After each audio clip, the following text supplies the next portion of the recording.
was my friend, I'd probably say his name, well, his nickname, Breck. Breck was a strange man. Looked like a drowned ferret. I mean, seriously, like a drowned ferret.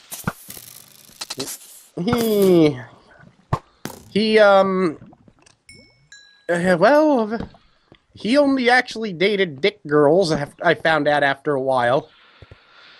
That has to be awkward introductions.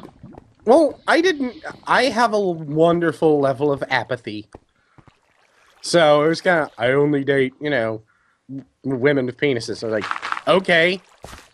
Well, no, I mean more like when he's, trying to pick someone up. No, because or, interested and trying to probe. He mostly stuck... That's a bad use of phrase. Yeah.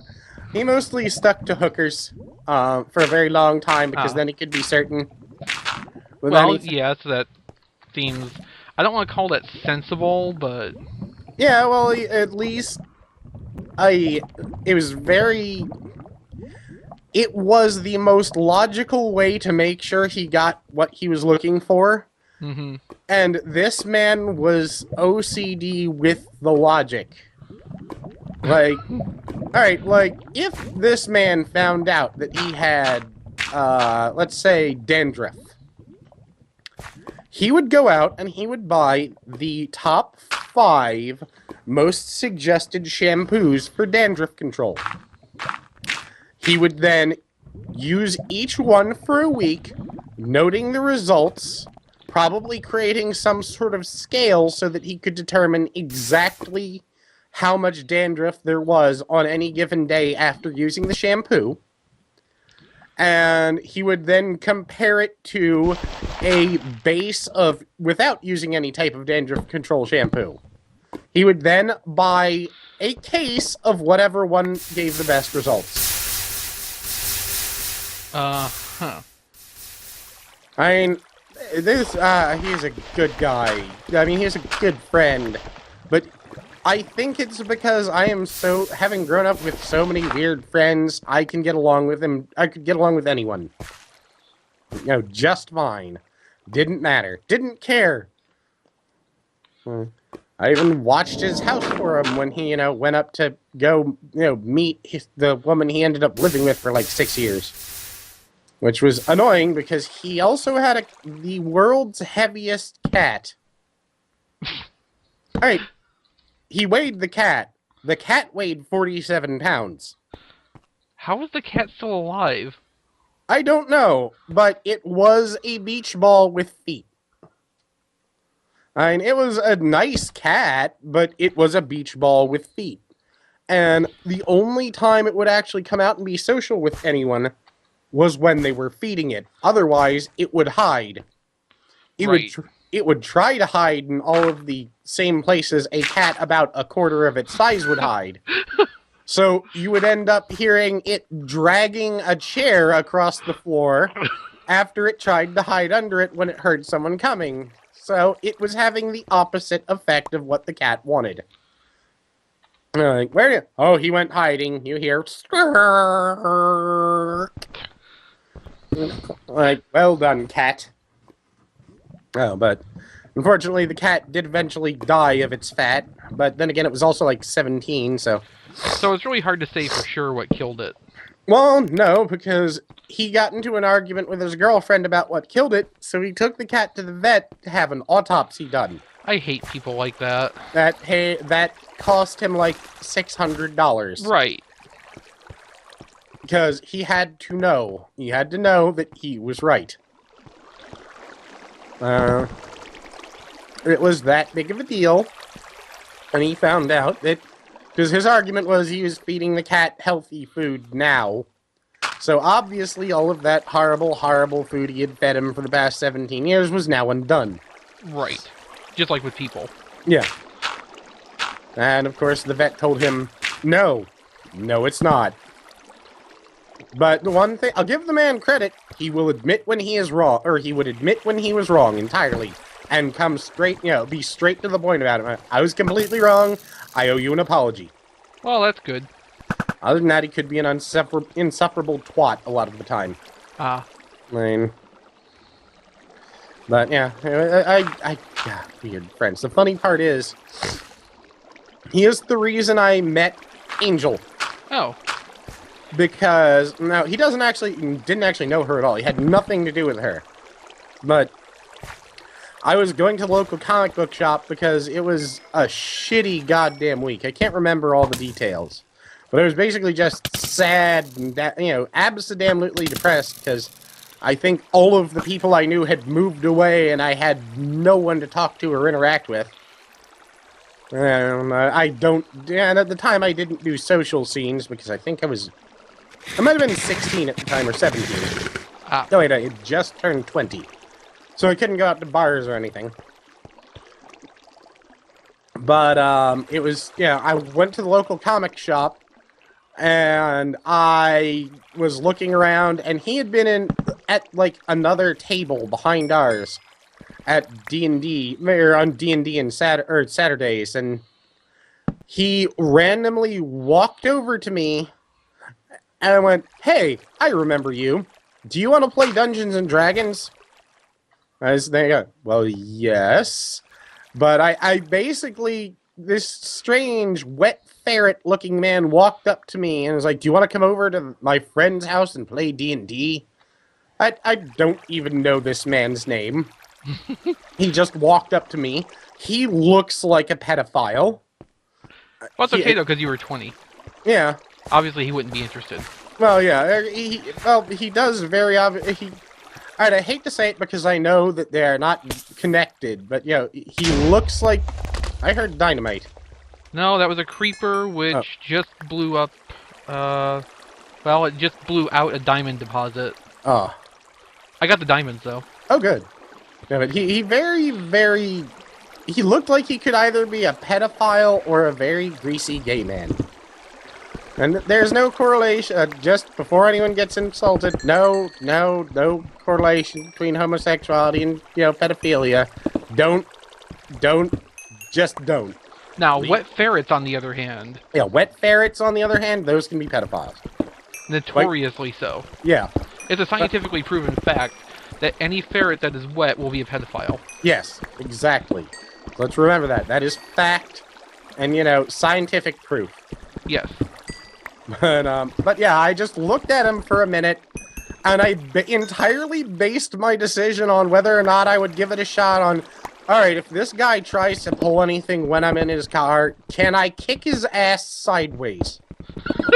That was my entire decision. Whether or not I thought I could take him in a fight in his car. Right.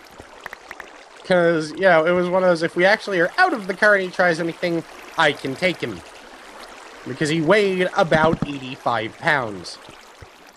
And I'm not lying, actually. That is what his body weight was. Huh. But yeah, I was like, can I? And I went, sure. And it turned out that he wasn't, a creepy rapist or pedophile or anything like that. He was just generally creepy. Fuck. Yes. Well, thank you, creeper. Well, it looks like you're still alive. Yeah.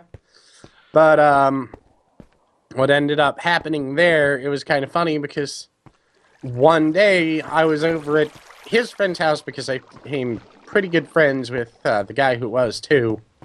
Who, funny story, was also one of my ex's brothers. But, well, my later ex-brother. Anyway. So, we're sitting around and my friend Eric, who I've mentioned several times. Okay. Who also knows this guy, walks in, he is angry, and he goes, what's up? Oh, well, the guy who was going to Otakon, huge Baltimore anime. Yeah, I know. Just dropped out. We've got 1 week before the damn con, and I need someone else in this room to help cover the room fare. And he pauses, looks at me, and is like, "Who are you?" I'm like, because I'm a smartass. And especially was at the time, I was like, "I'm me." And I was like, "Are you cool?" Meaning, and that's, basically asking, how do you feel about drug use? Now, the thing is, sitting in this friend's house, you are going to be exposed to drug use. The man just sits there and constantly smokes pot. It's his house. It's his decision. I can leave if I don't like it. I don't give a damn, so I'm there. And, I just look over at the friend, then look back at him and go, no, I'm not. He's like, do you want to go to an anime convention? I'm like, yes, actually, I kind of do. And that was how I met my friend, who, it basically became the connection through which I met everyone I currently know. Huh. Like, it just so turned out, or just so happened he knew, well, he was friends with a huge group of cosplayers that are actually pretty famously known on the East Coast anime convention circuit. And, I don't want to drop names, though, because I don't give a damn. Okay. And I'm friends with most of them anyway, and I don't want them to think, I'm trying to act like I'm part of their group, because they're oddly bothered by that. Like, any outsider pretending to be part of their group. But, I happened to meet them, and they happened to know Angel as someone who they knew online. Like, they had never met her in person at all. She was friends with a couple of the people in the group, and randomly she was turned up for someone's birthday, visiting from Florida, because she had, like, extra money left over after paying for her college fees, so she was like, yeah, I'm totally coming to Maryland. And I ran into her on the one day that she was actually at the same location. Like, it was a friend's birthday party. I almost didn't go. That was the only day she was anywhere near where I was. So, yeah, we met entirely by goddamn luck. And then I told a horribly distasteful joke. Yes, you've mentioned that part before. Yeah. And then said another horribly distasteful joke, and she was the only person who laughed, and we got along fine. Yeah, I have done the math before, many times over. And were it not for my showing up at that random comic shop on that random one day, I would not be with her, I would not have any of the friends I have today, and I probably would, I don't know what the hell I would have continued doing with my life at all. But yeah, my life would be entirely different had I not gotten bored and decided to figure out the bus routes. It's kind of one of those, Jesus Christ. Because, there's no way I would know any of them. I've tried to find any type of connection. Even a small one that is just like grasping at straws, but they do not exist. It's like, I'm glad I got bored. That's laws. That's one of those. I believe in luck firmly, and I have it. Not always good, but I have it. What was it today? Oh God, what was it? The minor car accident Angel got into. Yeah. The van, perfectly fine. Her shoulder a little bit banged up, but gonna be fine. Mm-hmm. Not only did they pay out a couple $100 for all the damages, even though there are no damages to the truck, they're going to pay for the insurance or her hospital bills separately, and they're also going to pay out her lost work hours too. So. Oh, that's nice. Yeah, she's got well, that's damn lucky, too. Hope this continues on. I'm just hoping that the people she works with don't try and be assholes and get her fired, though, because apparently a doctor's note saying she should not be at work is no excuse for her not to be at work. Like, literally, that is store policy. Walmart has the same thing, basically. Yeah. They sat everybody down for a meeting one day and said flat out, we do not accept doctor's notes as excuse for absence anymore. Yeah. So there you go. Well, that's alright, because the other place... Things are also going a little bit well, because apparently, the other place we went to, the doctor there, the large chain, I probably shouldn't mention their name since they're a large chain, and I don't want them getting pissed off. But it's a large chain of medical buildings. I don't know if they have in the rest of the country, but anyway. I've never seen one of those places around here. Alright, yeah. Well, they're fairly big around here. And, the doctor she got basically was convinced that she was absolutely, positively trying to fake it and get pain relievers of some sort. One of those, yeah. Yeah, because, oh, let's be honest, Maryland, well, Baltimore especially, is one of the biggest drug-addicted cities in the goddamn country. But basically, even though the handout she was given, which is the official corporate handout, which is basically, the doctors are supposed to follow that by, like it is goddamn biblical law. And the handout there said, you may experience pain in the next 24 hours. And when she came back in and said, yes, I'm experiencing pain after 24 hours, the doctor went, that shouldn't be happening. Like, well, the handout says that, yes, it probably should be happening. Oh. Thank you. But, yeah, the handout says that, yes, it should be happening. Well, ignore what the handout says. Which isn't what any corporate-owned medical conglomerate wants to hear. Right. And, you know, Rob actually wrote a note to them talking about all of that. Yeah, I know. And we heard back, or apparently we got a phone call from, or, you know, Angel got a phone call from patient first today, even though her, oh well, I said it, who cares? They're not going to listen to this. It's unlikely. Going, alright, what happened? Tell us everything. We want details. Yeah. I'm just thinking, I really hope that asshole's in trouble. Well, if you think about the liability issues that are involved... Yeah, especially because... It's something they're going to take seriously. Yeah, especially because the doctors at Johns Hopkins, one of the biggest medical institutions in the country and one of the biggest teaching institutions in the country, looked out, they let you go back to work. Yeah, and like, they should not have let you go back to work. Like, oh, well, thank you for telling me now. Yes. They found out why, too, the other local hospital, which would be the one they would be more like, the one that they would be much more likely to have sent her to because of the locations, or because of its closeness, they did not send her to because one of the head of that patient first facility is actually one of the doctors that she probably would have ended up seeing if she went to, you know, the other hospital. Well, that would have been awkward. Yeah. Like, well, not awkward so much as infuriating.